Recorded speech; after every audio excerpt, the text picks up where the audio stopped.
This is part of like the constant power stuff, where this I ended up doing like more parallel compression at the end of like my mixing stage as a whole. So it's kind of like just the first stage of it.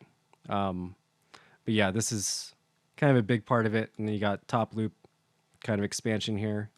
And then the sub, we're gonna get into this. So yeah, a lot of it's gonna sound different. So let's listen to this through like the first drop.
Okay. Okay, so this mix is pretty balanced the way it is right here. So like I said, like a lot of the stuff I'm gonna take off or have taken off is processing of the kick, very light, one OTT, which is really just for more volume and then more presence in the high end. Because this kick I've chosen is really, really low end heavy. And then I add reverb and I also add utility and saturator in order to kind of create this effect in the buildup. And then besides that, a ton of other effects with the bass are happening that are actually part of the sound. So it's really hard to take off any of this processing and not have the sound completely change. Although the big things that really are just adding more volume and presence to the mid-range are just these two OTTs here, which I am kind of like bouncing them out, you know, on separate ends of the spectrum of how I'm like fucking the transient up. So on the first one, I'm pushing the time, which kind of accents more of the transient, whereas I'm pulling the time on the second one, which brings up sustain. So I'm just adding the second one as a flavor because that one's going to be a lot more harsh. And then this one just gives me a ton of, just clarity on each transient because I really want that, especially for the second drop. It's pretty necessary that each transient kind of cut through the mix. And then besides that, just gates on the outputs for my side chains. Yeah, so really, really simple. So we're going to go through like kind of making the drums balance, and then we're going to talk about setting up kind of like a full mix. Okay, so we're going to listen to this without the processing. It's going to sound pretty imbalanced. I took a little bit of time to do some volume changes. But yeah, it's a lot different. So big thing that I even mentioned in the PDF is that like when you want to get stuff to have power, especially when you're going into like a big drop like this and you have like sounds that kind of need that constant power, that's going to change not only some of the rhythmic clarity of everything, but also just, how the track molds together. So say if like everything in the drums is supposed to hit like this really, really high peak around neg 0.2 or something like that, and you want to have the drums sit around that range so that you can actually hear it through your actual like mid bass. And then also have it sit on top of your sub. So you want to mix these two elements together, which is your main drum and your sub, before you go and sit the main bass on top. Which is like the final kind of like, resituate everything so you can go and start to carve stuff up and make it a little bit cleaner across the board. And then you have other things like snapshot automation, which that's just a more technical way of like saying change the sound entirely for one section. So snapshot automation would be throwing a reverb onto a sound and then automating it for a section. That kind of stuff, if you're doing it as a production choice, when you're going to the mix stage, never take it off. If you need something to change before the reverb, then you can easily just put this reverb on here and it's going to have its automation saved. But it's always going to be a pain in the ass to go backwards on that and try to like redo all the automation that you just did for your production for like stuff like reverb or whatever else like that. Thing that I do usually is print. So I just print that stuff into it. And then if I need this one section to be a little bit different from everything else, I will just go and create a new track and then chop that audio just for that new track and then affect it a little bit differently. It's a lot easier to do that than it is to go and redo every line of automation. Because a lot of that stuff should be just stream of consciousness. You don't really like think about, having to redo it all at some point. All right, so let's just listen to it from the beginning.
All right.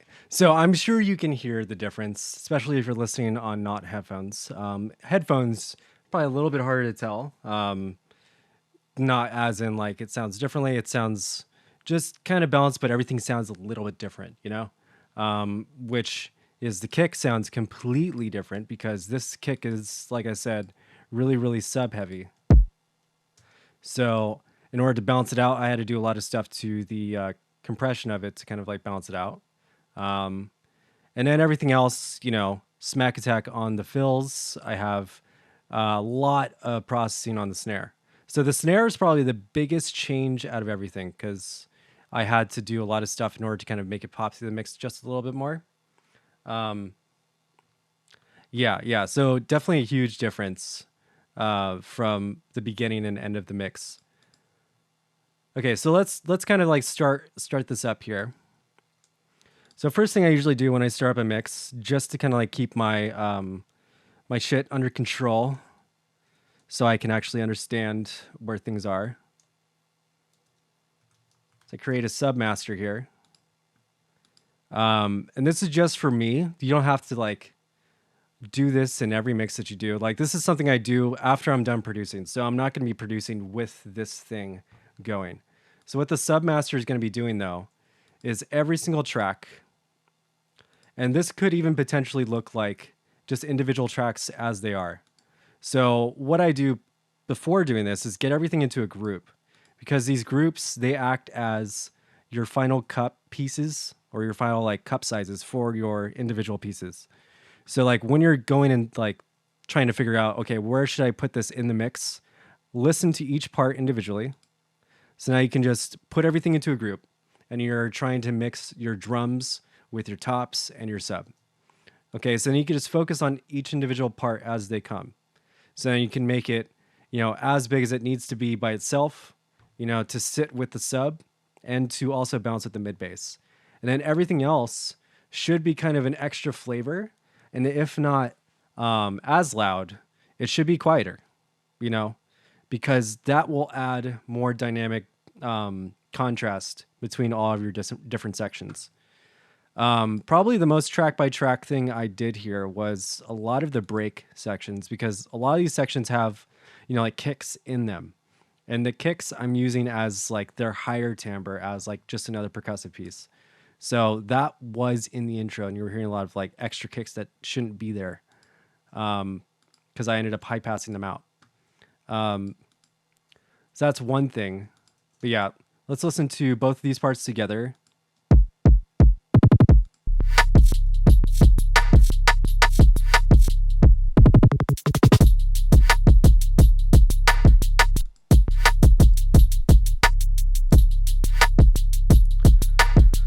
Okay, so one thing that I will also start with when starting to mix sections together is the sidechain. So just to like do this by hand, you can do a sidechain one of two ways. I do with a compressor, or you can do with a gate. Should I do with a compressor first? So in all your groups here, kick, just map it here, and then once I do one, this will be my like sidechain template for the rest of the tracks that need sidechain. Because sub is kind of like something that should be sitting under the main bass at all times. That's not really something that you should be, putting into a group and mixing with a bunch of other shit. That should just be all by itself, even if it's just one track. Just put it all by itself. I usually do not put it in a group with anything else, because I want it to like, kind of like a synth patch where you have the sub run to the output. Same kind of concept here. You want it to run to the output, and you don't want it to get affected and then mulch together with other things, because you'll lose a lot of clarity to it. Okay, so I did do a lot to this sub though that completely changes the way it balances with my mid bass, and that's like through erosion and a bunch of normalizing. So let's check out these two elements first, and then we'll get into our top loops as well.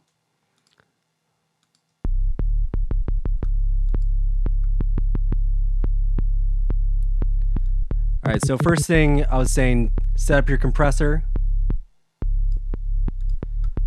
Easiest way to go and like set this up in Ableton is to read it in the envelope readout. You should always be high passing for the most part.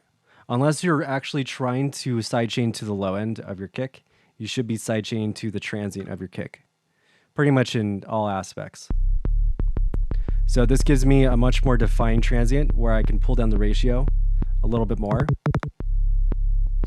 And then pretty much what I'm looking for though is I want this curve to complete its cycle, or to go back to zero based on this release, the release setting. So the release setting is always going to have that gentle, like exponential slope. Whereas if it's distorting, you won't see any of that slope, and you'll see a bunch of jagged up and down spots. So you can make it shorter or longer, and it should be very obvious how it's working.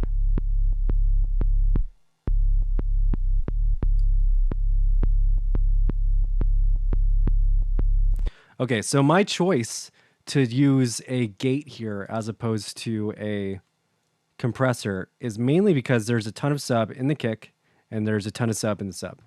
So I want the sub to kind of move out of the way whenever that transient comes in, because I want to feel the low end of the kick come through as well. So what I do here, and I'm pretty sure I've shown this before, but yeah, just patches the kick same way again. You can patch it post effects or pre effects. I usually patch it post effects so I can get all of the processing and whatever else I'm doing to it, so it kind of responds in tandem to it. Although in this situation, you can just go and do a pre effects, because I'm adding a ton of saturation to it at one point.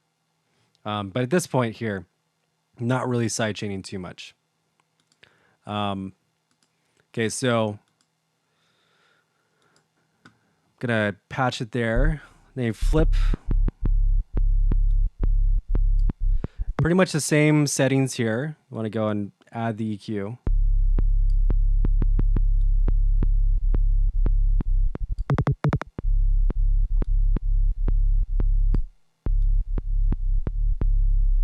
I like to add a little bit of attack and a little bit more release. So it's just dipping the sound down. It doesn't cut it out all the way. Kind of like a compressor, except now it's going to be a little bit more reactive. And I want to kind of like chop it just a little bit. And then your choice of sidechain to kick and snare should kind of be resting on like, is this able to be sidechained by both kick and snare and still be intelligible? Or do I also need more rhythm kind of like put into this low end sound from my snare? I need it to lock in with my snare too. So those are two things I usually think like, do I need that? Yeah. And the reason why is hip hop and anything like halftime like this, dubstep, usually can benefit from being sidechained to both kick and snare. Anything house, a little bit less.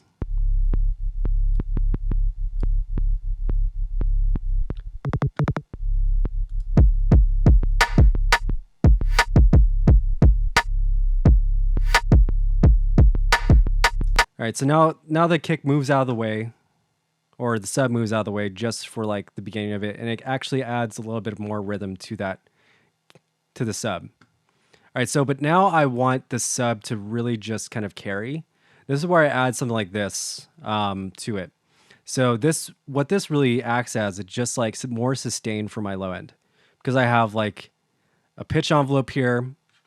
Then I have a little bit of higher harmonics added in. So this is something that I like to do on my subs, which I add in the second and third on purpose because I'm making a very soft sawtooth. And I really, really like that sound, and I think it carries through the mix super well. On different tracks, like maybe like a rhythm track or something, I might only do a 2 because it kind of carries through with a square wave.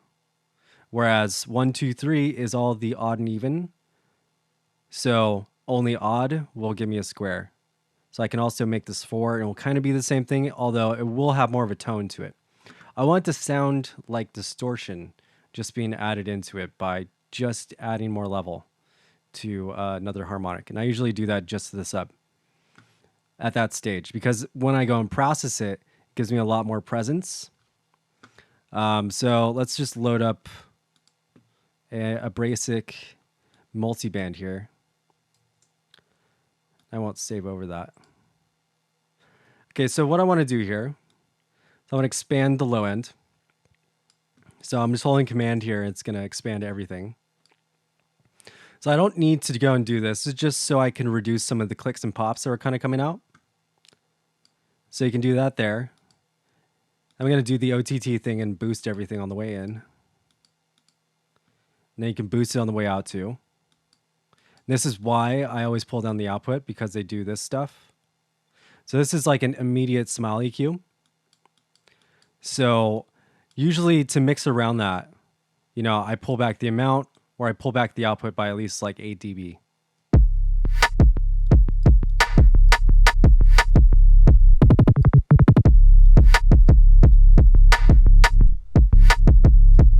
Okay, so here I'm going to introduce a little bit of distortion by overexpanding the low end.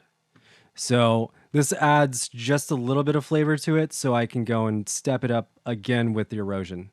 So the erosion into my saturator is going to be the final glue for my sub. So when you bring back the release and the attack, it overfires the expander, allowing it to pretty much distort. So if you go to a super fine value like this, then it's going to be really, really distorted.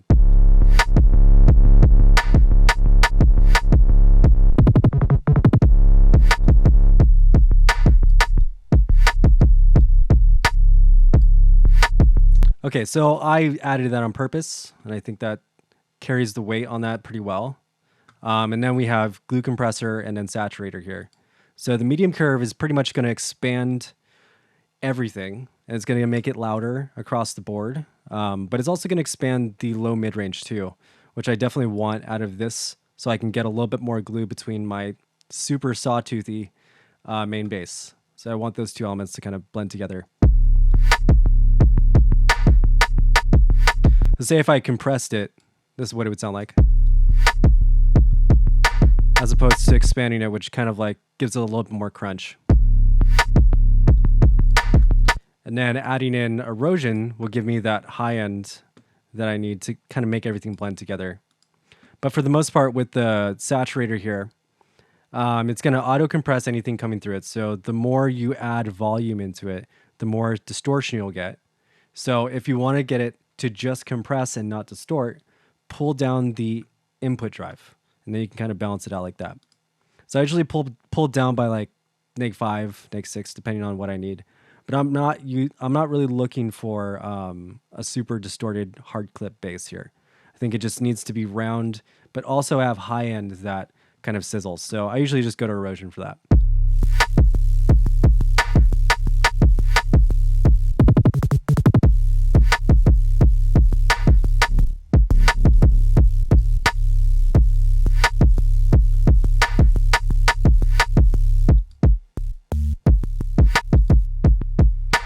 Okay, so that's the sub before I did all the processing. So I'm expanding the low end and the low mid range, but I've also chosen to add in extra harmonics in order to give me that pre-distorted sound where I'm actually adding in a sawtooth into the sound.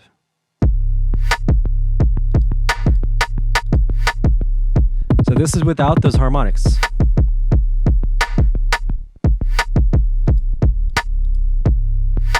This is with the harmonics. So it literally responds to the compressor differently. What are you listening for the sidechain attack? I'm listening for I'm listening for the kick and snare, I believe. That's what you're asking. Yeah, I think you can do this with pretty much any gates, if I'm not mistaken. It's pretty common to have the flip function on it.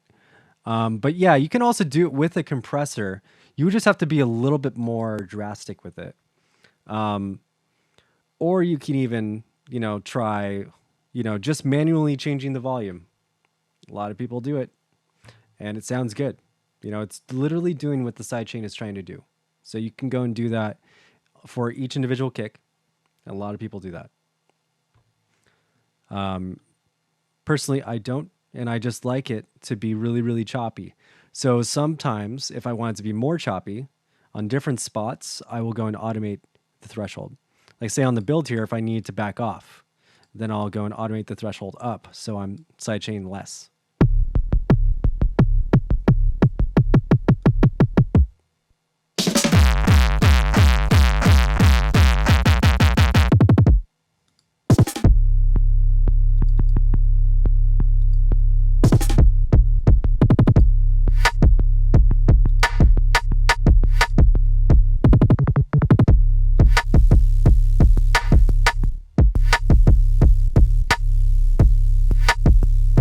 Okay, so then final stage before all that, what I do just to kind of like lock everything together, this is why I'll add the glue compressor as well. This wasn't in this version of the mix, but this is pretty much where I take it in the mix stage too. Because this stuff I would have done during production. This is just how I mix subs. So whenever I mix subs, I kind of just go ahead and mix the sub, when I'm producing, because I know exactly how I want it to fit the mix, so I'll just go and do it. Hence why I can just do it right now and kind of get the same result, because it's a pretty consistent process. So when I'm trying to do it other places though, like in trap or something like that, I might only add in one harmonic. Like I said before, maybe push it up to a 4 or 3. 3 sometimes sounds really interesting. Again, that's odd harmonics too.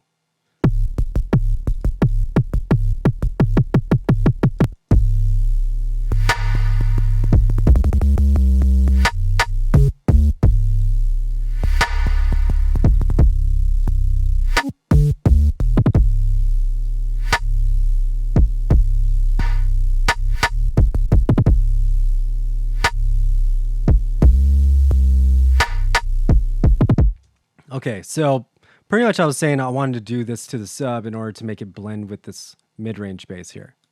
So mid bass, this is what it sounds like without the bus processing.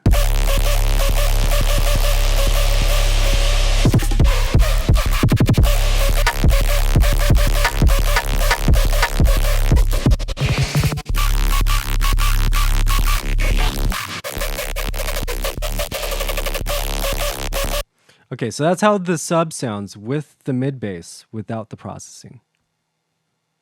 So we take the processing off and it sounds like that. Put it back on, this is what it sounds like.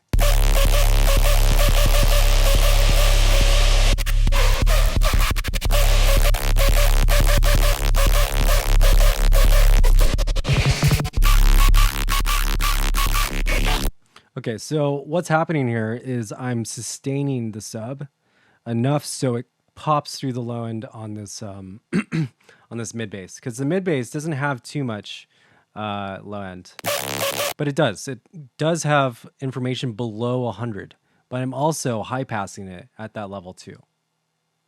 So there's a couple other things I would do to this bass, this mid bass, to get it to fit in with the mix, but we'll get into that like right after we start mixing these drums here.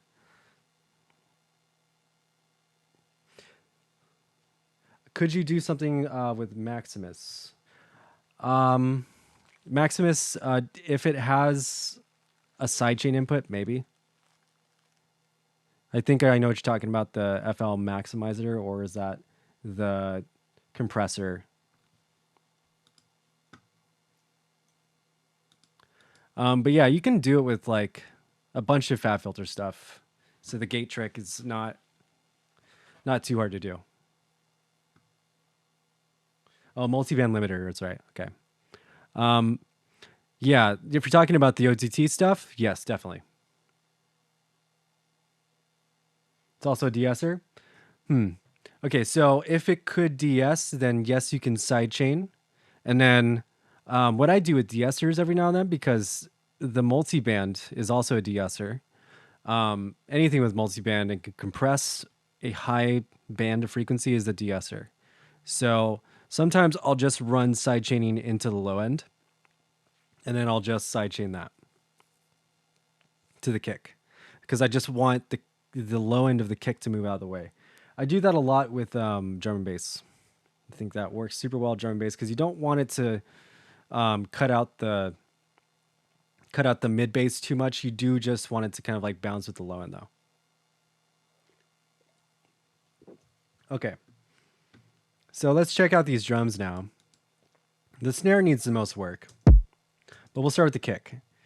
Okay, so I have a really basic processing here. But this basic processing is kind of how I start my mix with my kicks, especially when I'm just producing, because it's the OTT kick preset that I made, and I just load it on my kicks, and then I kind of like them better. But what's happening is I'm expanding the high end, and I'm compressing the low end more. That's pretty much it.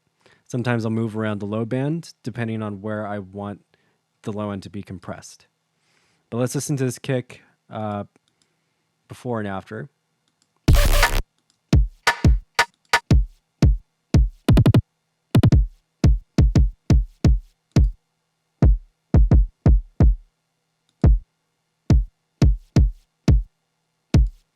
Okay, so we want to get to that point again, where it's a little bit more mid-rangey, and I can hear the attack of the kick.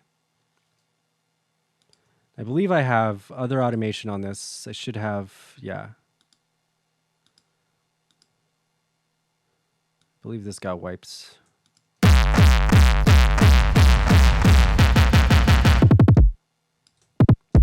Okay. So I'm also running the OTT after the saturation too.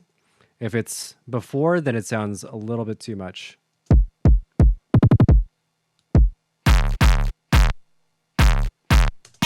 Okay, so this was pretty much just me making a hardstyle kick. And you can make a hardstyle kick with this extremely easily. All you have to do is overcompress it with the drive, and then you add in the envelope follower, the envelope follower pushed up depth and then bass pushed up will allow you to start from a higher frequency, modulate their bandpass down using the incoming transient. And that'll allow you to kind of like create another kick out of this super distorted kick. So yeah, you can just fine tune that to taste. But yeah, if you move around this frequency or the width at all, it changes the sound drastically.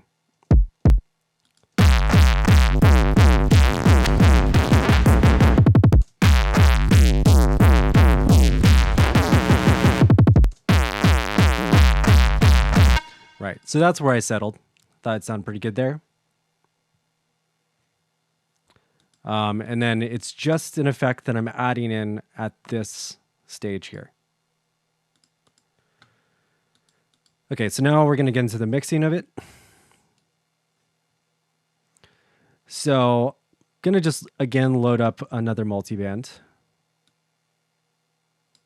Could also just load an OTT as well, because this is not that it's just something I always use. This is something that's kind of necessary when hyper compressing, and it just does it for me, like out the gate. You know, it's kind of like when something comes in that does something that we all started doing, but now this thing just does this one thing. So now you just use that, because in any other thing, it takes 5 more steps. An OTT is one of those things, or just this multiband, because of the fact that it has both compression and expansion in one. These settings here, you know, are just really, really good for hyper compressing. And I'm pretty sure in the PDFs or in the PDF articles, it talks a lot about kind of like over mixing some of your drums in order to get them to really pop through the mix, which is actually super necessary when mixing any kind of metal, or like hard rock, you know, like alternative rock, say like Nickelback or something. A lot of that stuff is sampled too. It's like sampled mixed with real drums. It's like hybrid drums in order to make them sound super perfect. So you kind of have to do a little bit of both with that, which means that you actually have to hyper compress a snare in order to get it to like pop through the mix, the entire track, and then sound real, then stack with the sample. So when I'd start with an OTT, let's turn this off. So I usually trim everything up, and let's undo all this. So hold down Command will trim everything up, open up the low end, because I want the low end to breathe to start with. I'm getting the smile EQ here, so I might move the low crossover up to something that's a little bit more around the low mid-range of a kick, which is around 100. Whereas I can just compress the sub-range of the kick, not the low mid-range. So I want to get both of those kind of mulched together. Yes, it is an envelope follower. So the color is the filter, and then the other depth functions are envelope follower.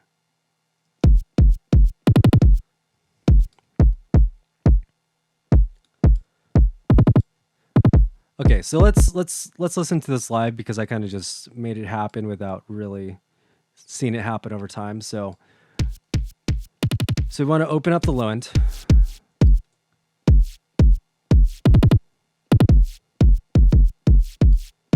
And bring back the volume too. I like to do this with a limiter on the output too. Sometimes I will overdrive it into a limiter just so I can get it to clip. Sometimes clipping's really, really good, especially on stuff like this. Stuff I will add saturators to as well are kicks, but in a kick situation, probably won't do the hard curves. I usually add digital clip, believe it or not. So I think this sounds a little bit crispier. And I might do it like that. And then this is what you would call parallel saturation. So if you're doing parallel saturation like this, where you can do parallel compression as well, this might be what allows your kick to really just pop through the mix, because you're adding in all these new harmonics. But you're mixing them in at a super, super low level.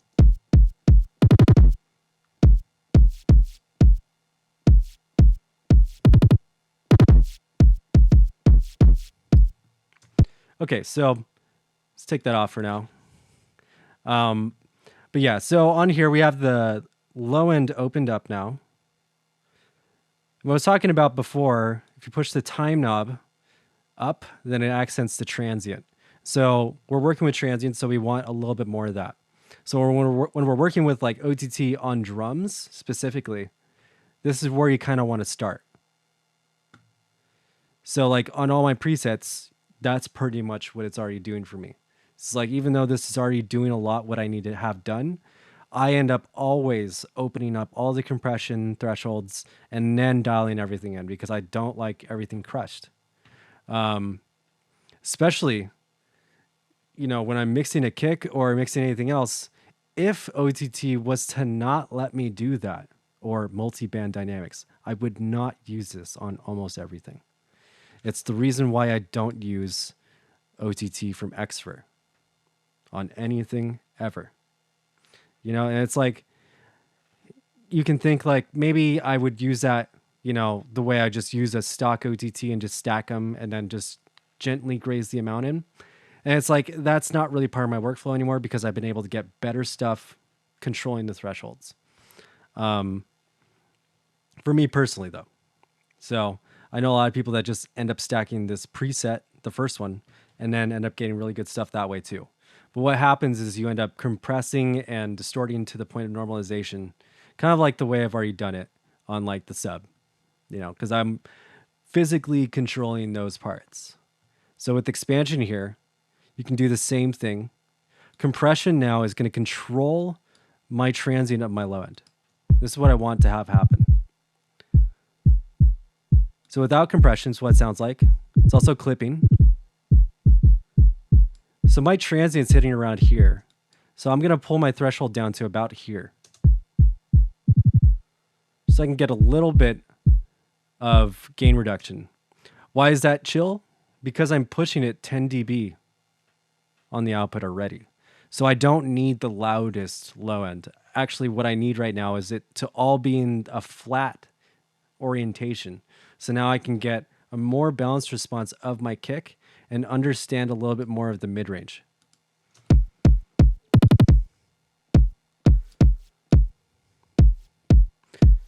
Because this going through the compression also clips it, doesn't allow me to hear the mid-range. So if I want to get more click from my kick now, I can pull back the attack and release, and now I can expand that range.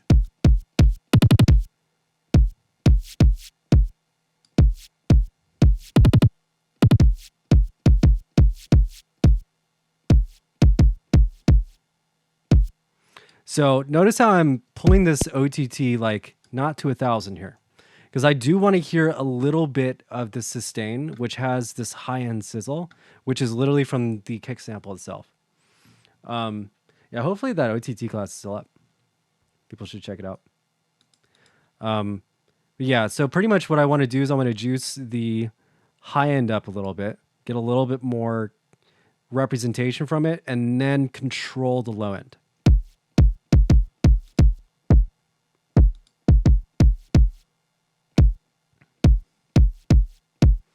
That sounds just way better, just across the board, just because I'm controlling this low end. The low end on the way to the output, if it's clipping, it's going to make it sound muddy and unbalanced. So we can even like look in the spectrum, which might as well just load up the cool one. Let's go Insight.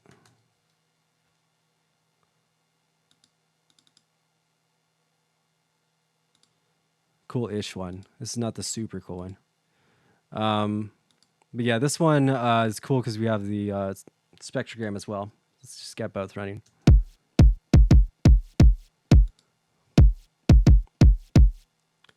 Color preset, we want multicolor.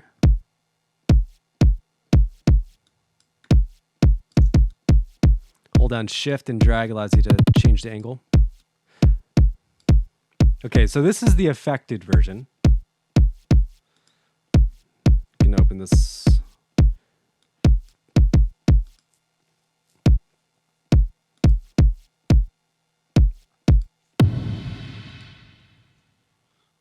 Okay, so let's keep this open while we're working here. Back to the kick. Let's take off the processing. Okay, so we have a ton of clipping there, but also the mid-range. You can see how like all of it's lost. We have a little bit of the sizzle, but we just lose all of the mid-range.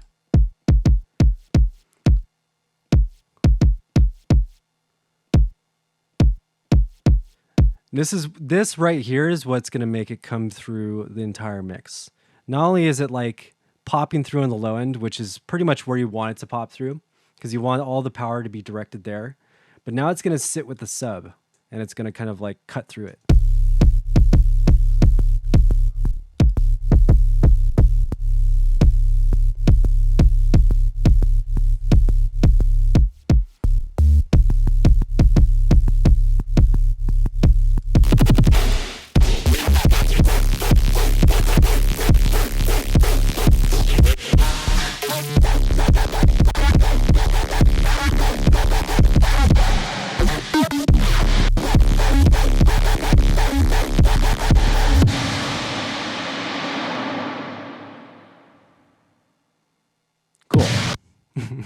Cool. Okay, so hopefully that kind of like makes sense. So what I'm trying to say is like when you're mixing your kick, not like here's the one way to mix a kick. Like when you're mixing a kick, figure out what you need from it and then get that thing that you need from it, or switch the sample. You know, if I couldn't do this with this sample, I would go one by one and switch the kick.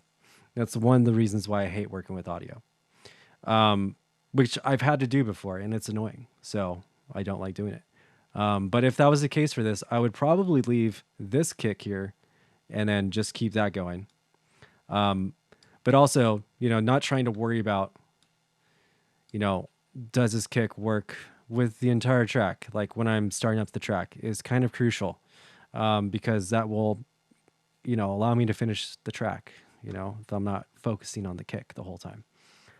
So this is why I know at the end of the rainbow, I'll be able to control everything together. So when I'm starting up the mix and I'm just like producing, it's not like, okay, I'll never be able to put this whole thing together. I'm just going to do a couple of things that I might do, you know, like this is not just me throwing a preset on here. This is me actually mixing the kick here. And next stage is to EQ it and to really go in and like figure out which parts need to be there, which I'm going to do right now. Because when I'm producing, OTT is the only thing that makes it. When I'm mixing, it's compression, EQ, and then maybe some other effects that are controlling the stereo field. But in this situation, because it's a really, really consistent single sample, really all you need to do is like your expansion, how you want your entire frequency range to sit, cleaning up that frequency range. You can do this with Pro Q. And then after that, your final layer of processing, which, you know, can be anything really. They can be momentary effects as well, which for me in while mixing, I will definitely add momentary effects while I'm mixing and doing everything. Like especially in this track too, when I was mastering it, I ended up chopping up the master file, like the pre-master, and then looping little parts because I wanted them to sound really, really chopped out.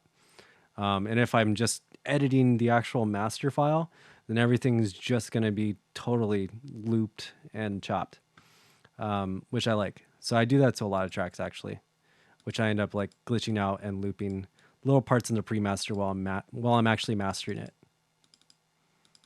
And that's something you can do if you know how to master your own shit. Okay, so general EQ rules. Hunt and kill method is like boost sharp and then hunt for shit that you don't want and then kill it.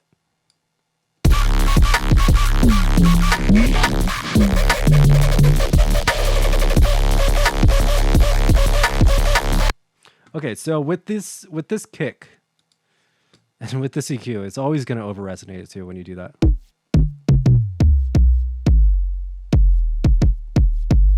Does that make sense? Okay, so what I'm hearing in this is a lot of like crunchy and boomy low mid range. So that, even just from looking at this right here, you should be able to always find that.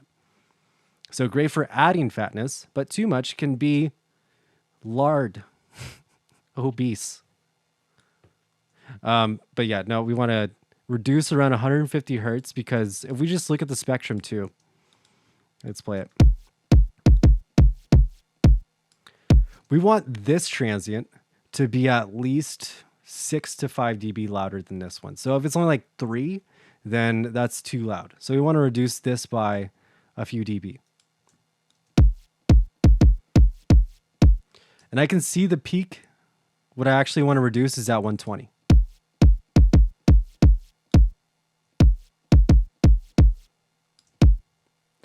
So just by doing this, it should sound a little bit more punchy and a little bit scooped, a little bit more scooped.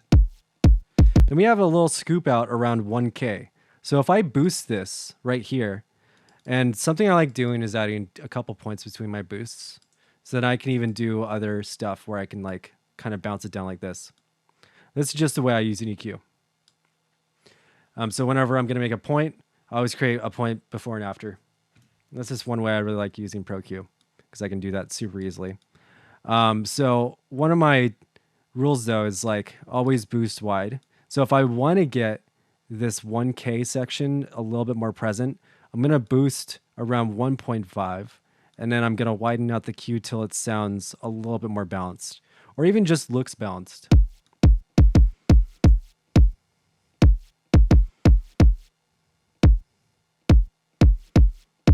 So I'm adding gain to this entire section. And if I just hover over it, it allows me to see these values. This is also really cool about ProQ too, because then if I look at something like this around here, where this little peak right here is going to be the only boxy thing in this low mid range. So I can actually subtract 300.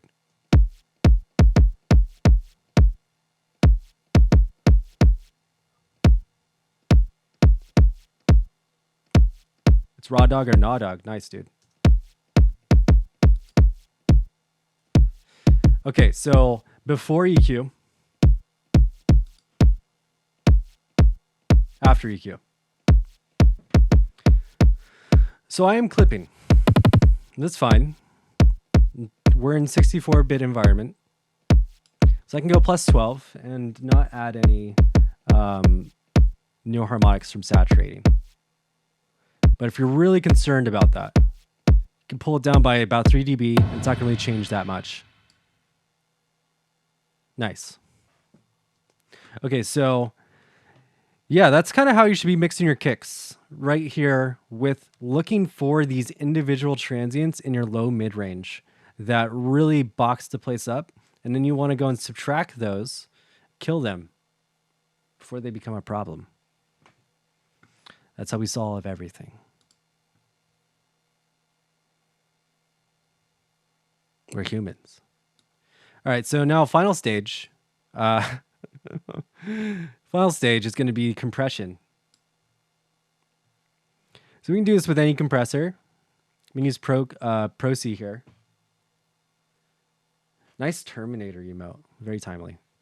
Okay, so I want to go and hyper compress this. So we're going to go up to 10 on the ratio.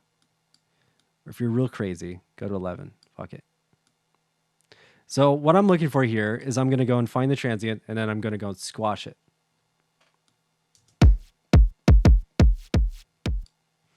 Okay, so easiest way to go and dial your compression in is to just overdo it immediately.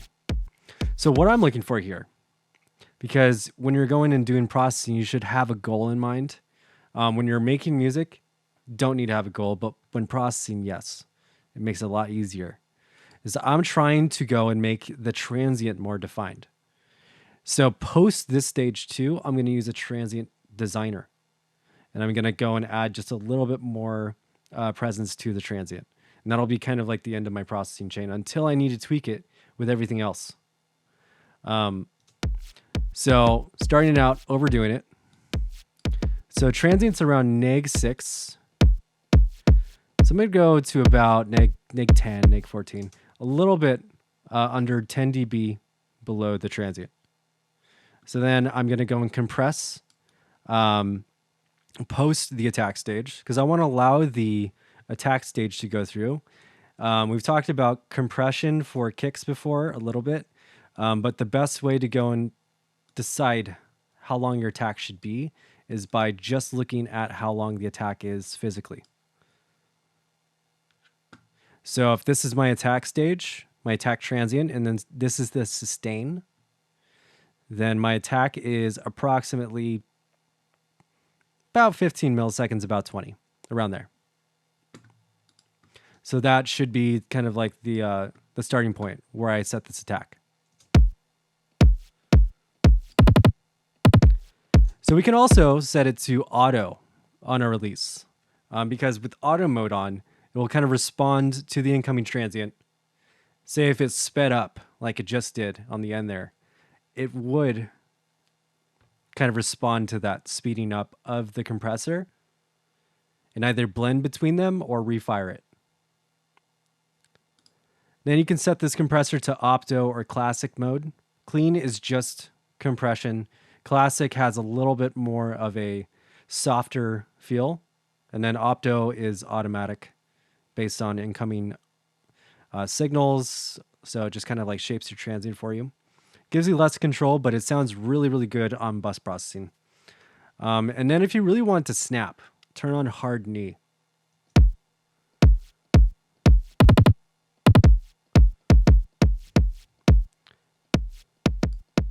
So you can really hear how it's compressing if you like drastically do it like this. And then you can push up gain staging after, or even just use this extremely compressed version as a dry wet signal.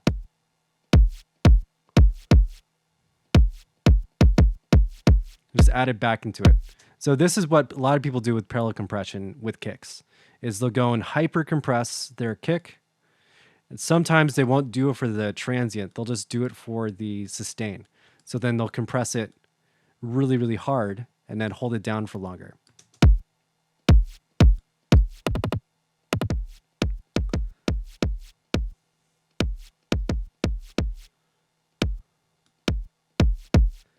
But yeah, we're looking for like something like this.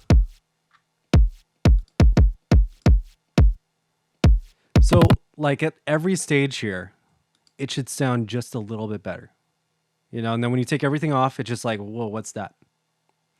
You know, because every time you add another thing that it needs, it should add more fidelity. It should make it crunchier, more crisp, less of the bad qualities, you know? So like once you figure out what those bad qualities are, you should be able to understand exactly what needs to happen to the sound. You know, because like when I'm listening to this, you know, I'm even explaining while doing it, you know, and I've already done it before. So it's like listening to this and this, these are two different kicks, you know? So I was able to get to this result though from the starting point because I know how to control the low end.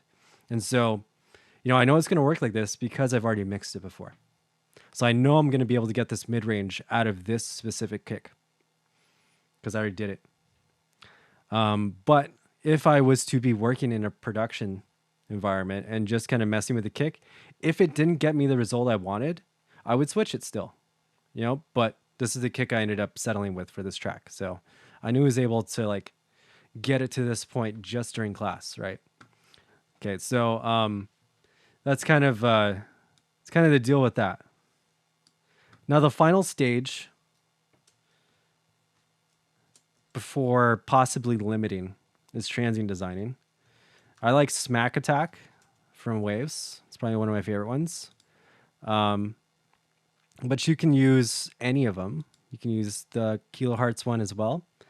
It's a little bit more basic than this one.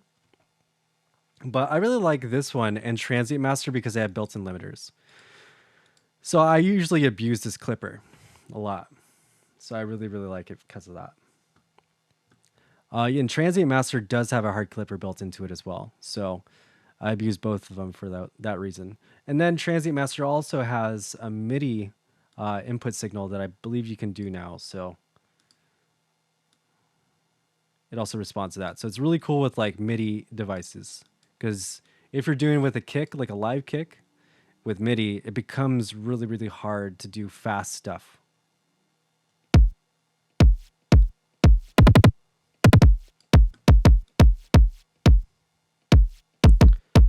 So right here, I can push my attack up. I can change the sensitivity so I can find where the attack is. The attack stage is right here. Then I want it to respond to that range. So I can push that attack stage up so it's boosting amplitude. Then it's giving me the option of how long the decay stage should be. Should it be a really quick slap? Or should it be a more gentle slope all the way at the end here? And then change the duration with this fader. So I just stick with the middle one. Usually pretty good for me. But yeah, so when you hear those transients kind of double up on themselves, that changes when going through like a compressor or anything else. So with the transient designer, it will hold out the sustain on those really, really fast transients. And not only that, it's going to add a little bit of distortion because I'm adding the clipper. So I'm going to clip into 0 on my transient, which allows me to kind of just say this kick is always going to be this level now. And then the transients are always going to come to you at this level. Then I can control all the sustain of this kick too. If that sizzle was a little bit too much at this stage, then I can go and just subtract it off. And then I have control of duration of that.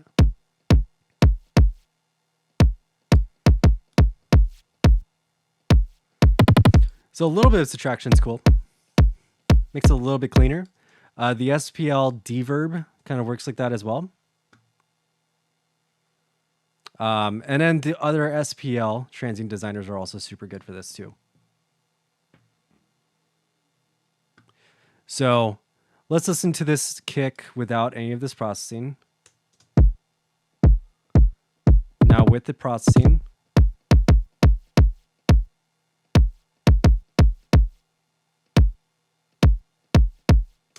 Nice.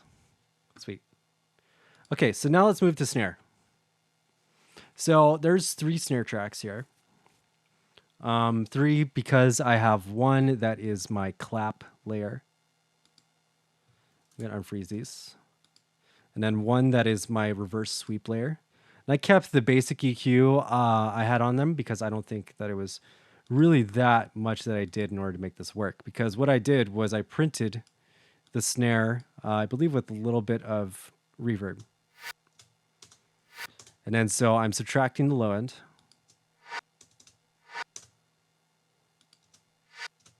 And then adding high end. 2 things. But the erosion will always make things pop through the mix. Just adding noise to stuff really makes things pop through. But yeah, now second part of the snare, which is the clap layer. So this is that snare tail again. But I put this on the snare itself. So this is it played forward. And then I added a vocoder in noise mode. Add an EQ.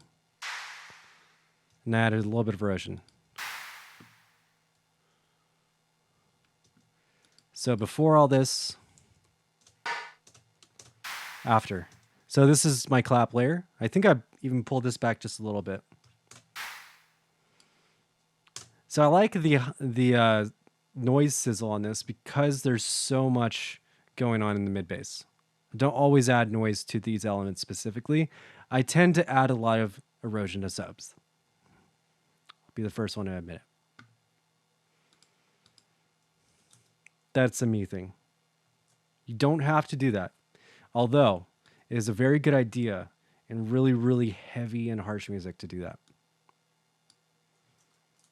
If not just adding complete layers of distortion to your sub. Sometimes I'll do parallel saturation with the sub, where I'll go and over saturate it, kind of like I did with, the kick on the build-up. and then I'll just run it on a parallel. Okay, so I did a ton of processing to this, and there's a ton of different little stages I did here. So let's just turn it all on. So here's the way it sounds before processing first. So it's just a rim shot. So that's what I made it into. So it has low end now. And that's one thing that I wanted to really come through on this. I added more sizzle on the high end because it's not so much in the snare realm because it's more of a rim shot. So I wanted the rim shot because I'm making halftime and I just like rim shots. So I needed to add something though to it. And that was this perk pinger. So pretty sure I've given this preset out before. I think I can find it and just link it in chat right now. But yeah, essentially what this is it's two EQs that are just resonating one point. I can resonate it either way, and then I can dial them both into one, section. And so I would do this with anything though. So if we open up ProQ, you can kind of do this there too. So I think I'm around 400 hertz. That's where I'm finding that. Okay, we're gonna do this now.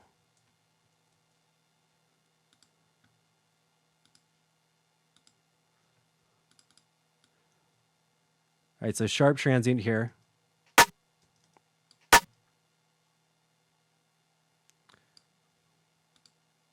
Gonna turn off all this and this too.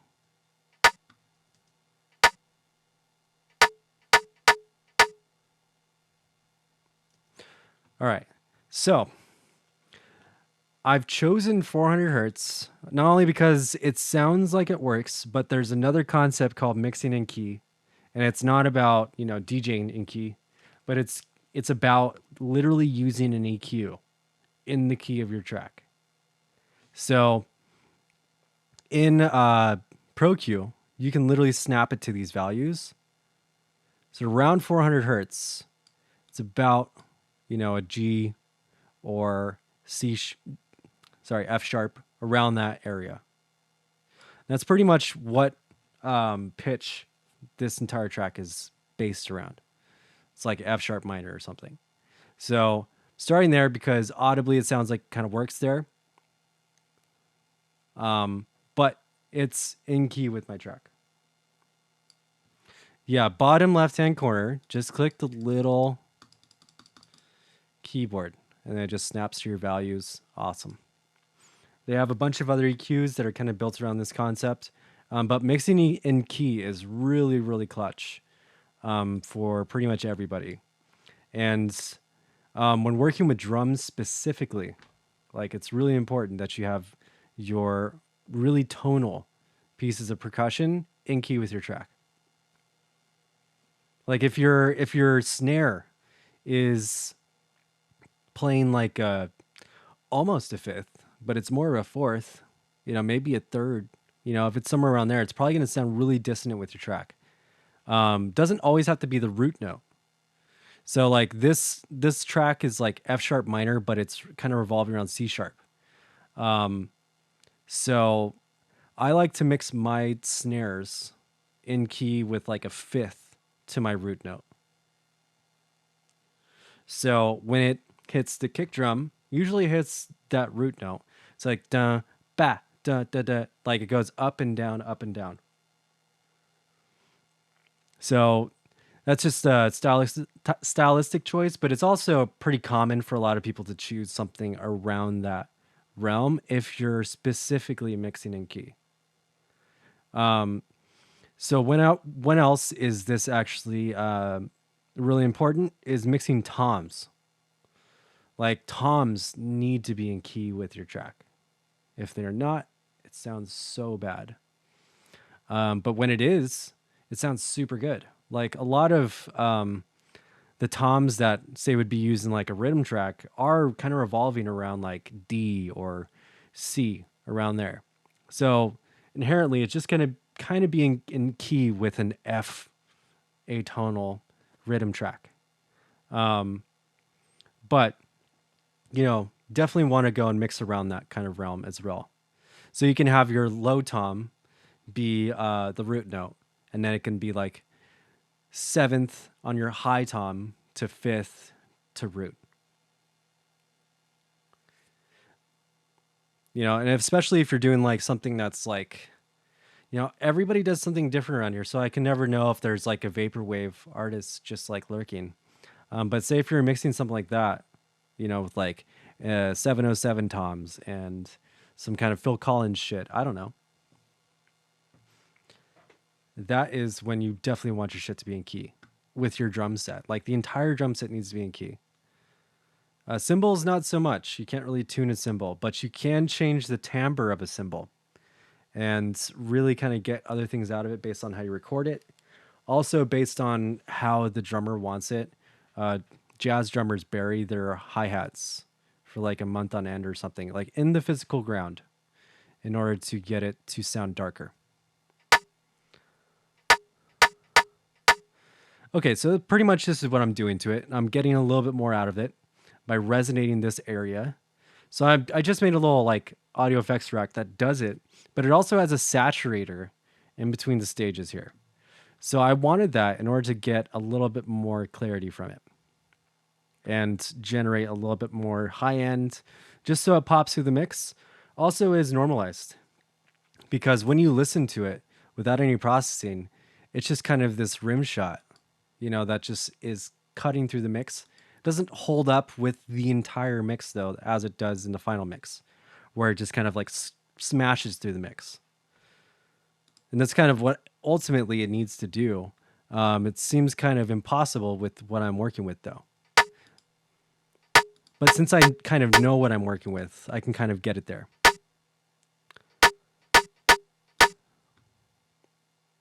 So with the perk pinger, or just with over resonating your fundamental of your snare, you can kind of get it to generate another tone and then kind of control that tone.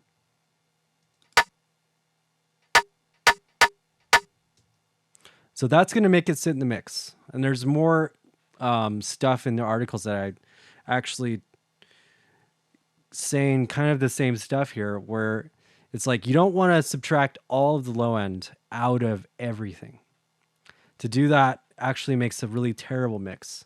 You want stuff to blend between your sections, and if it doesn't, it sounds very disjointed. Hence why without any processing on this mix, it sounds so night and day, because a lot of the things didn't have their blending things that I did to them in effect. And then this OTT here, I definitely mess with it a ton. It's not the OTT kick.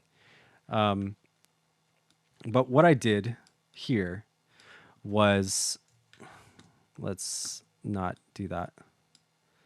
Let's just not even highlight it. What about that? What about that, Ableton? Thanks. Okay, so I want to open up the mid-range. And really, I just want to over expand this mid-range because I want a ton more presence from it. So I'm going to give it the middle finger like that. We can compress some of the high end still. I'm going to push the time all the way up just to start with.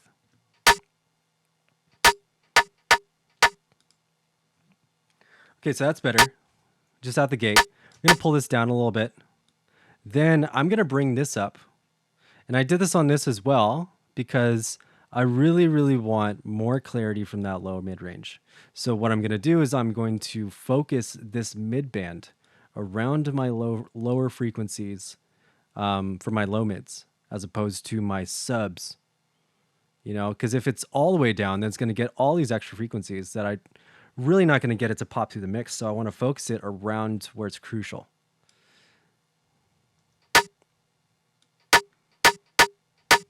All right, so now I'm going to pull this back just a little bit.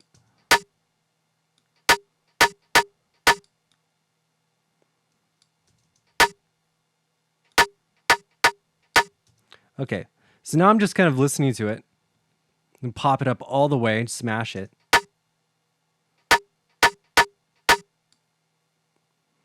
I'm going to get a little bit more clarity in the lows. Bring this down a little bit. Pull this back a little bit. Okay, that sounds kind of good right there. Right about there. I kind of did the same thing over here. But now I'm going to Pro Q. So I'm not going to use this for this. So I'm going to use the perk pinger for that. And that's kind of like giving me not so much of a resonant like harmonic now. Because that's one of the reasons why I add that second EQ that goes in the opposite direction. In order to reduce the sustain of that new harmonic I'm pinging into it. It's not making it very much way more louder. It's actually a self-resonating EQ band that when you go and focus the resonance, it creates a ping effect that allows you to hear the oscillator. So I want to go and expand a little bit more of the low mid-range.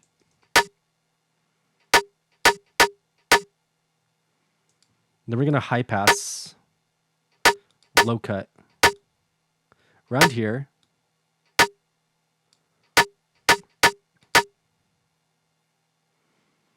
got a saturator at the end. This is going to make a lot more low mid-range kind of come through. So I'm actually going to add the saturator pre-EQ stage. And for this saturator, I'm going to use either a hard curve or a medium curve because I want it to be very drastic. Okay, so that's kind of adding more distortion now. So I want to cut around that a little bit more. And I want to go and subtract a little bit out of the low mid of this instrument. Low mid doesn't always mean 200 to 300. It means low mid range of that specific instrument. So if the low section is around 400 to 500, then my low mids should be around 500 to 800. So we can call it like low mids because of that band of frequency, but if we're talking about like where to kind of shape an instrument, it's easier to refer to it like that. So I'm going to subtract just a little bit out of there. I see some extra transients right here that I think are probably adding a little bit too much crunch. So I'm going to add a little bit of subtraction around about here. And then I'm going to shelve it. So this is just a gentle shelf. It's not a subtractive low pass. This gives me more shape in the high end. Makes it pop through a little bit more. And then at the final end of this, because we don't want too much low end in it. We don't want too much of it to like really, really kind of conflict with all the other top loops that are going to. We just want it to cut through the mix. We want it to have sustain. So I've added the sustain through this OTT. I can even add more if I try to mess with the time here. I also made this mono pre anything else. There's not really any stereo information going on, just in case though. I just like to run my drums mono before I go and process them, because that just ensures that it's always mono. Sometimes there could be stereo shit going on. Not even want to chance it. Just always fucks with the mix if it does happen. If I want a stereo effect to happen like this, it will be just kind of free flowing, because I definitely like to have dynamic range in contrast to my drums.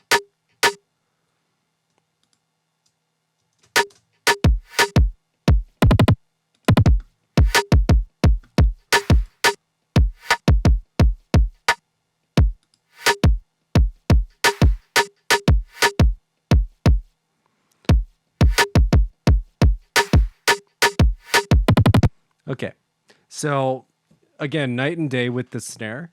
The snare, because it also has a little bit of distortion on it, will also blend with my main mid bass. So the main mid bass should kind of determine what you should be doing with like your mix and your drums, like what layers you should be adding. Do you need parallel compression at all?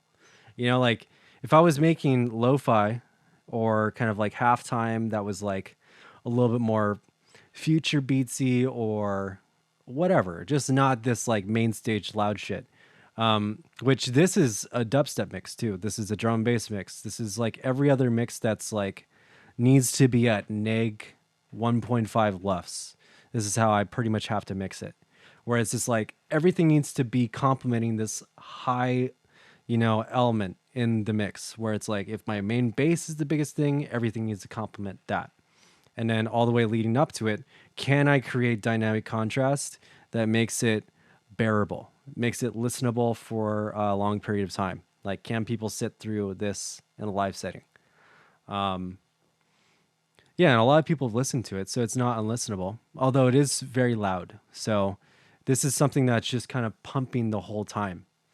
And what's cool about it is it's pumping in the right ways at the right moments. So like this kick, the way it is now, it just has a lot of punch and impact from the gate. Whereas before, it was just kind of this boomy thing. And it just now adds this whole layer of just like punch into everything. Which once I go and like, sidechain everything, like the leads and everything else, which obviously I've already put that stuff on.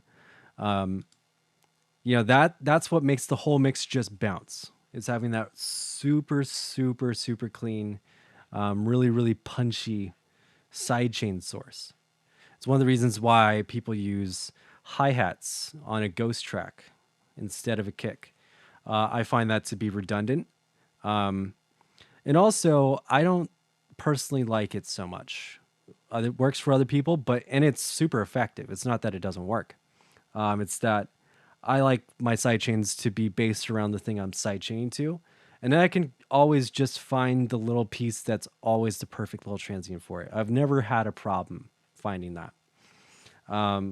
With the EQ, with the built-in EQ on the sidechain, that's 100% a thing that hasn't always existed.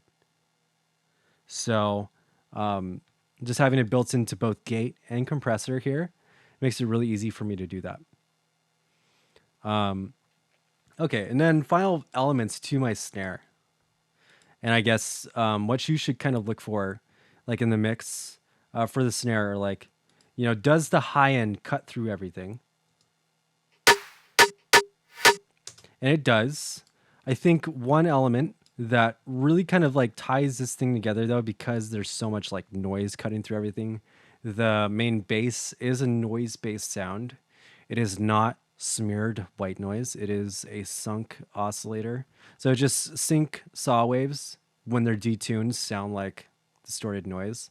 So having that element throughout the entire track complement each other with like white noise is cool.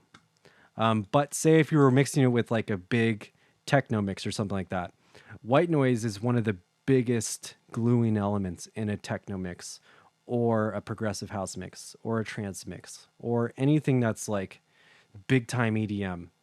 You can drop white noise on your kick transient and literally it'll just make your kick breathe and it'll bring it that much more close to the front, which is really cool. I like that effect because the bringing it closer to the front effect is super effective on your kick and snare. And you should really, really focus on finding that for your music.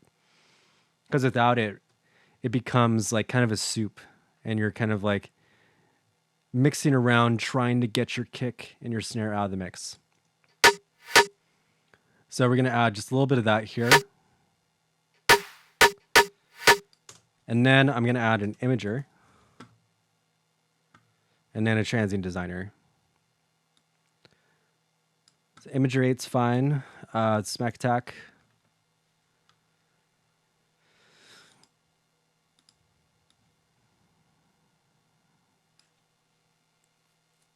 So it doesn't really matter what stage you use these on. I tend to like my limiting post imaging always. So I have a limiter here. And that's just for my production stage, so I'm not going to use that limiter. And I never use that limiter really unless I'm just producing because I don't like plugins to bog down processing while producing, so I'll just use stock limiters. But if you're trying to control sustain of something and something is just peaking too much, just drop a limiter on it. It'll just fix everything.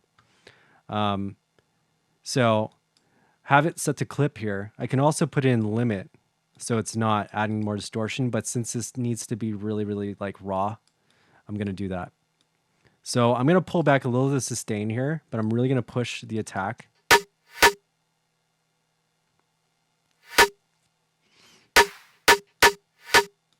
So this should now feel like it's hitting your head, as opposed to just like, oh yeah, that's a transient. This now smacks it. We feel the impact on your eardrums, kind of. That's kind of what I'm looking for. Um, I don't want it to hurt my ears, but I do want it to feel like it is snapping into existence. Where like, I've just noticed that effects just mixing for so long. If it does kind of have that crack effect where I'm just like, oof, like it actually like snaps me awake, then it's probably going to cut through the entire mix. So I'm going to start there. We don't have any like real, bus processing here yet, but it's just drum bus into a Pro L.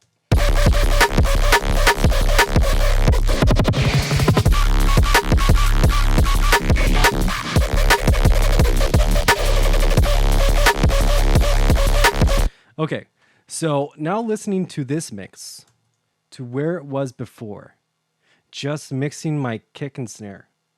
It's kind of night and day. Well, kick, snare, and sub. So those three elements, once you get those three things dialed, everything should be easy from there. Like that's kind of like what I'm trying to like drive home, is that your sub needs to carry your drums. Without those two things kind of like speaking to each other, everything else just doesn't make sense. You don't even have to add tops to that equation yet.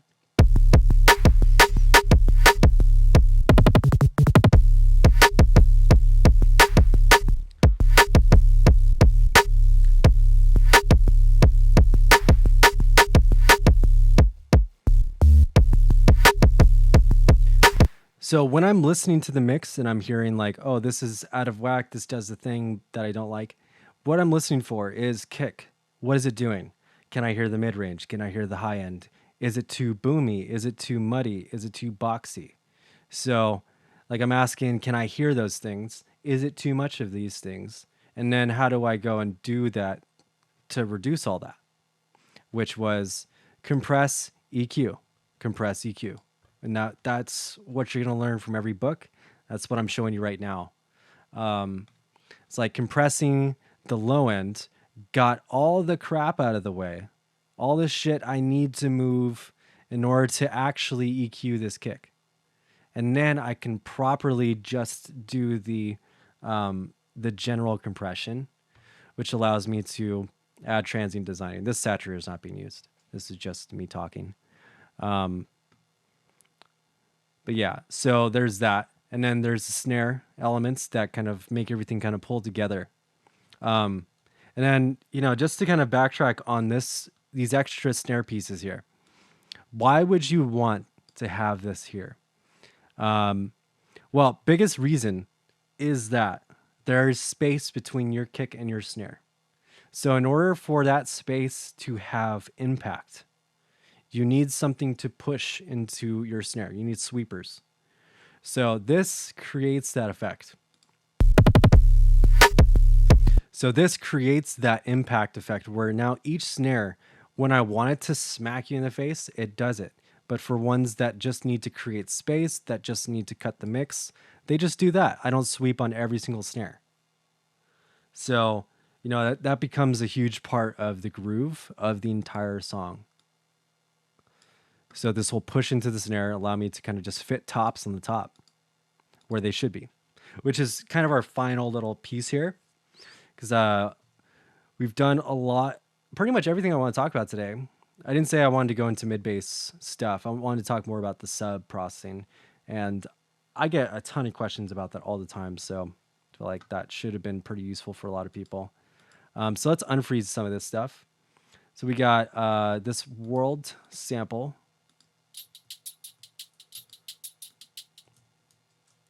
So no processing on this yet. So what I did was I made it more mono, start with, because it was a little bit too much on the left and right. And then I re-widened it. So I made it more mono to fix the left and right movement. And then I imaged it from there and just widened until I felt like it was done. And then, as you can see, I kind of just reuse OTTs when I'm producing. Especially because I don't want to go and load up more shit. So I'm just like, OTT kick, that's the first one I load an OTT on. So then I just go and drag that one to every single one and just add it the way I need it. So this one right here, compressing the lows, and then adding more sustain to the highs.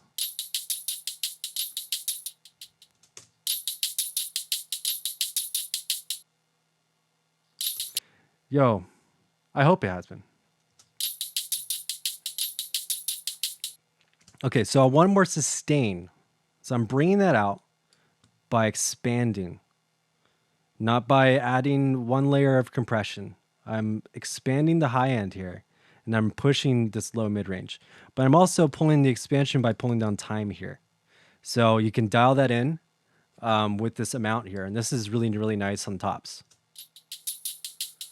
So you don't want it to be too much. You don't want the transients to be poking you in the eardrums either.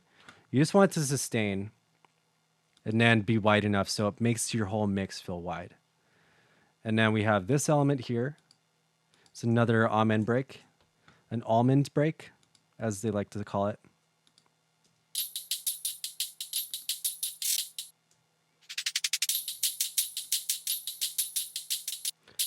So not really anything different here. I think I started with this this element here, and then I just started copying and pasting this one piece of processing. So what I want to happen here is I want this high-end sample to kind of pop through. So this doesn't mean anything here. This actually means nothing. So let's just keep that like that, because I would pretty much just be using it like this. And then we use an EQ to high pass any of the shit in the low end that we don't want.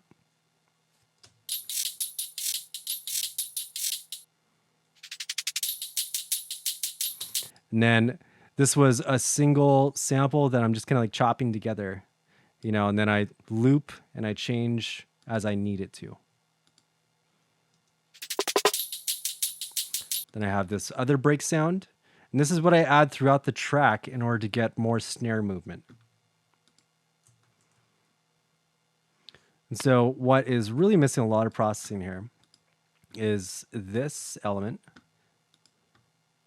And I believe I am high passing the entire group. Yeah, I am. So we'll put that back on.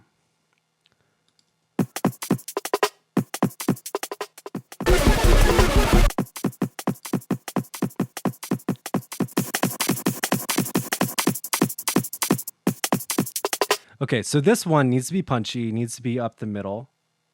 Also needs to have no low end because we have kicks everywhere else. I chop this loop together to kind of like have a almost like two-step jungle rhythm. And I just duplicated it, widened this one. Just to get a little bit more presence, and then on this one I have a reverse effect.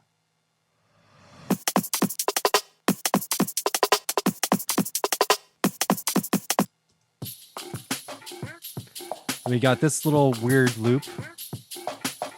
This one, it just completely bandpassed. Then we have this loop here, which has a high pass.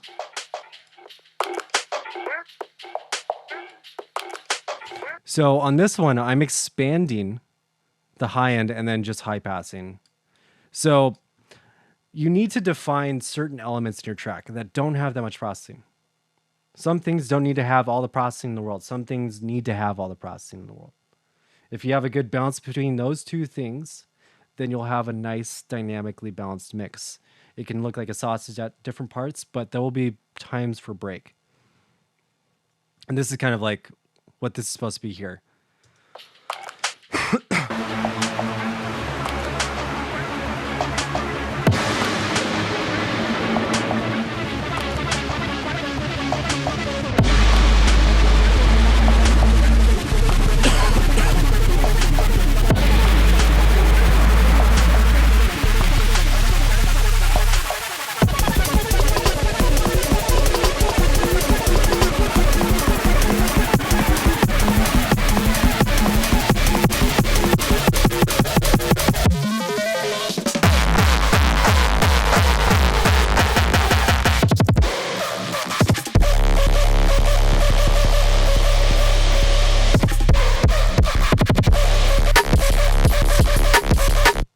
Cool.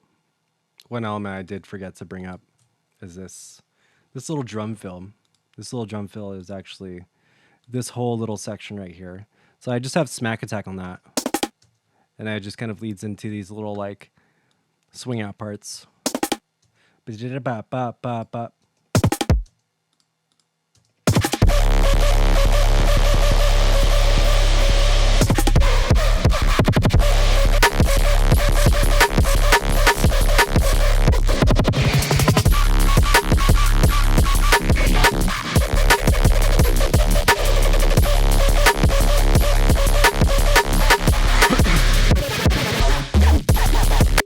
Yeah, this mix is a little bit hard mode just because of so much shit going on in it, frequency wise. So it's kind of a good example of like a night and day mix because without some of the things that I just did, in the last couple hours, this mix like just doesn't work, like without it. And that really is a function of just like making sure everything's not too boomy. Everything has a nice mid-range that kind of cuts through the mix. You want to hear pretty much the entire piece. You don't want to just hear the low end of your kick. You want to hear the mid-range and the high end of your kick. And if you need to stack other things in order to make it come through, then that's what you need to do. A lot of EDM samples that are for like Vengeance, whatever, have a ton of like top loops just kind of chopped on top of kicks. So you end up having like kicks with hi-hats and whatever else on top of it. That's literally not part of the kick, but just it being there and just you using their sample to put in your track will make it work that much easier because it's already mastered too. It's the monster cable effect, which I don't know if anybody knows the story, but Monster Cable, if you know what Monster Cable is, they are a patch cable company and make guitar cables.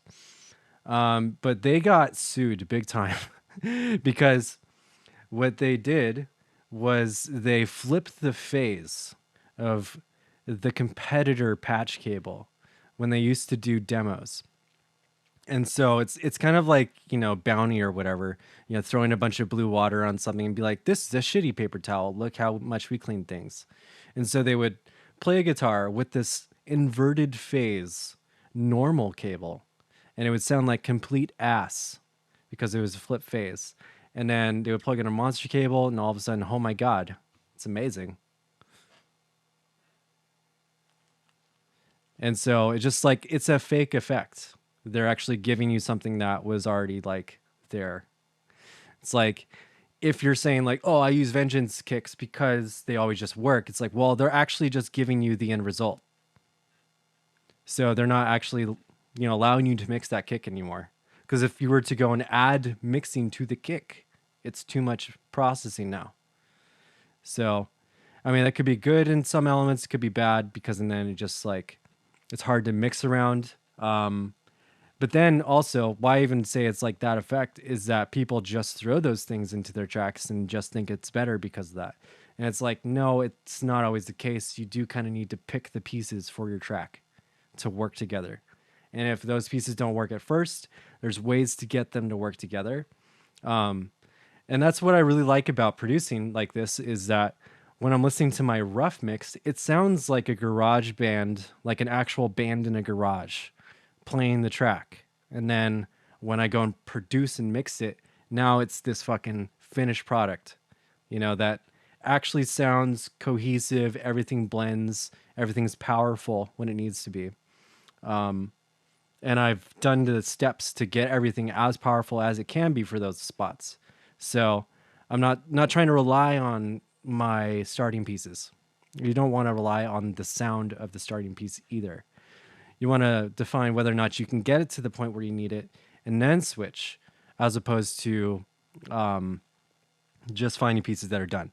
Because if you also go to that mentality as well, you'll just load up a patch and just say that that's my main base, and then you'll load in 10 of those different Vengeance patches, and then you got 2011 dubstep all over again. We just don't want that. We just can't let that happen. Not on my watch. We go to 2012. 2012 dubstep's all right. 2012 Cohen sound, Got 2012 Asa, Sorrow. I like them. That was around that era. Love it. But not 2011 dubstep. We'll keep Dr. P, Sacred. It's one of those really good ones. Technian. Bro, you're on it. Bro, Technian, fuck. But yeah, like, we don't want fucking copy paste, load in every cymatics, everything. That's one of the reasons why I even recommend against people even dabbling into cymatic stuff, because it becomes a crutch so early on. Um, you know, I and most other producers have been producing since we were 17, 18 years old. And when that stuff came out, we were in either our late teens, pushing 20, or in our 20s. So it's like we weren't given that crutch early on, you know? So it's harder to say, you know, like, fuck cymatics, fuck everybody's ever used it, because it's not that. But it is